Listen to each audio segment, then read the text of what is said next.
Yeah. Cool. You alright? Hi everyone. You alright? Good start there. My chat show idea, very extreme, quick roundup of my television idea. It's going to be 30 minutes. It's going to be a chat show, as you know the title told you. It's going to have one presenter. It's going to have many guests. I know. The game's going to be tailored to the guests. I'll get that into that later. It's a bit of a concept to try and make the games original.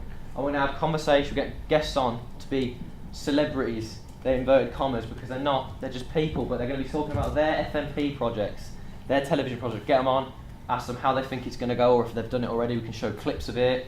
We can be like, how did it go? What was your main worries? What was your best, what did you find your favourite bit was? So if we're moving on. So I've decided we're going to call it the midday show with a person currently, because I haven't decided the person who's going to do it. I've got some people in my mind, like me, you know, there's loads of people, Callum, Josh, Sam, Morgan, you know, loads of people who can do it, James even, and it's called the midday show because I can't be bothered to come in at night to do it. So it's not going to be called the night show, it's the midday show. So the core of my show, like everyone else's, is a chat show. Not everyone else's, like all my influences. And we're going to get people on, as I explained briefly beforehand, to talk about their F&P projects, how they think theirs went, what they think went well, what they think didn't go so well. So, quick, got speed up. So my influences, we've got the Late Late Show with James Corden, we've got Celebrity Juice, we've got the Late Night Show with Jimmy Fallon, and we've got Taskmaster, which if you don't know, is a game show where the tall bloke in the middle sets 6 comedians tasks that they have to complete in a certain amount of time, and the person who gets the best time wins. It's very funny because the tasks that you set are absolutely ridiculous, like get a potato in a hole but they can't touch a carpet. It's very simple, but the way they do it is very funny. It's a lot more interesting than that. Anyway, so the layout, I've decided I want a raised platform with 2 sofas and a table, and then we're going to have a slightly lower platform, which might even just be the floor, because it'll probably be easy just to get one platform in and then use the floor. I didn't think of that when I was doing this. And this layout is going to be changed throughout the game to incorporate what we need for the certain challenges. So if it's a challenge, if the challenge that's tailored to the guest is a quiz, we'll have 2 chairs or as many chairs as we need and a desk. Or if it's a physical challenge, we'll have the course laid out on this platform. And this will change throughout the show, which means we probably have to have runners who will run in and change that set. 3 cameras and 1 on the crane to get some sweeping shots if we can use it. I know it's called a jib, but when I made this, couldn't think of the name. Influence is James Corden's Late Late Show layout, raised platform, sofa, desk, chair, simple stuff, nice background. This thing will work. Colours, you know, the standard colours as we saw in the back here, blues, purples, reds, nice homely feel. Warm and homely, as it says there. So, research. 41% of people were 17 to 18. So I'm going to use that roughly as my age range, but we obviously need to add a bit more on either side. So I think I'm going to make it 14 to 24, and there we'll have people coming in and having a chat, and we're going to try and get it to be a bit topical, because obviously everyone else's audience age range is around the 17 to 24, 17 to 25, and they're the people who are coming on my show. So we kind of have to fit with their target audience and their demographic. 45% of people watched Saturday Night Takeaway, The Graham Norton Show, and Celebrity Juice, which is why my influences are those shows. And 81% of people said they wanted challenges, which is why I've decided to include these challenges. Who in here thinks that a good presenter, is important for a TV show? Go on, give me some hands.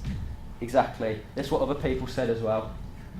People said they were hilarious. My interviewees said they were hilarious, they were essential, they could prompt guests, and they give the show the style that's needed. The tailored games, you know, games based around people. I'm seeing the time, not got a lot of time, so no one likes these sorts of games, like boring old games. So we're going to have new games, such as Callum O'Keefe, where they're going to be tailored to people on. So Callum, very big Keith Lemon lover, will tell people quotes, and they've got to decide if it was Callum O'Keefe.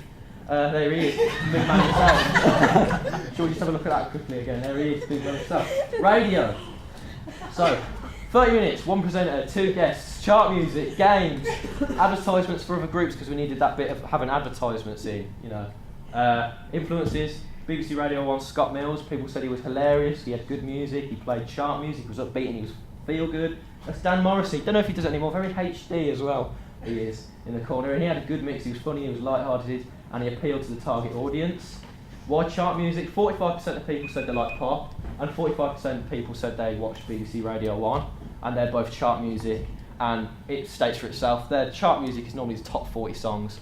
Top 40, obviously they're the top 40 most listened to songs, so there's a good old tick for them. Which game? I was looking around and people said that they didn't want old games on radio and TV, which is why I've included these tailored games.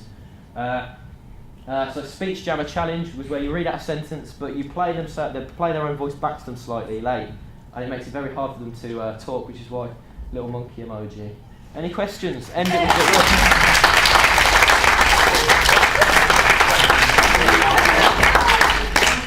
Well done, Pat. Very good, very good.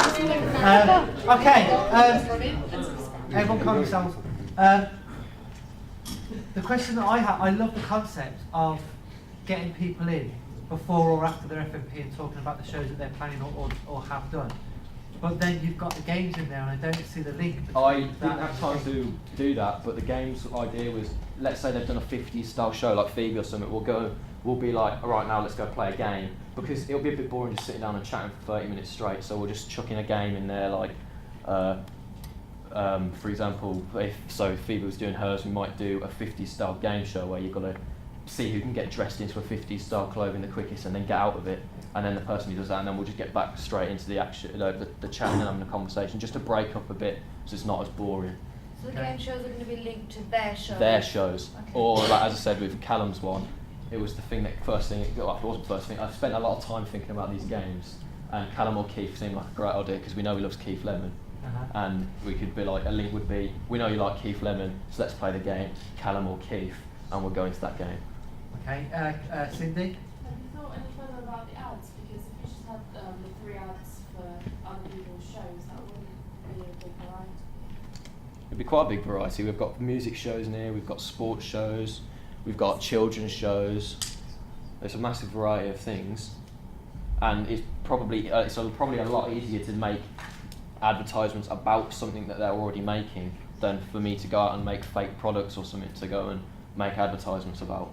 It was just something that I thought of that would make it slightly a bit more easier for me to make the advertisements. Ingo? So, how would someone who doesn't know Callum find that interesting? Well, we'd have the conversation beforehand, wouldn't we? So it'd be like, as many people in here know, you're a very big Keith Lemon lover, and we'd have a conversation about why he likes it, and then we'll be like, and then we'll move on. We'll do a link, being like, saying that, let's play the game Callum or Keith, and we'll explain why it's we'll explain the context of it before we play in the conversation. It's a really good comment. You know, if we choose your idea, it is going to go on the blog. It'll be seen by members of the public. It'll probably be shown to prospective first years. I did say if I go back, it's not going back. Yeah, It needs to go back. The top one. Right, it did actually say at the bottom that if Callum wasn't on the show, we wouldn't be using that game, and it would be other games. So if Callum wasn't on the show and he wasn't on it, and we had, let's say, I know Morgan would do a game about his arguments and a game based around that. Okay, and the last question from Phoebe. I see what you're doing with the interviews, but I don't really understand how you're trying to be original with having everybody else's ideas for your interview. It's not. What are you gonna bring? Well, yeah, but what does? I didn't mean it like that. I mean, like, what are you going to bring? What does every other chat show member? Does James Corden go and make his like a brand new game show to get someone on to go and interview? No, he doesn't. He gets someone who's already made their own game show or already made their own film on to talk about their film. Okay, thank you very much.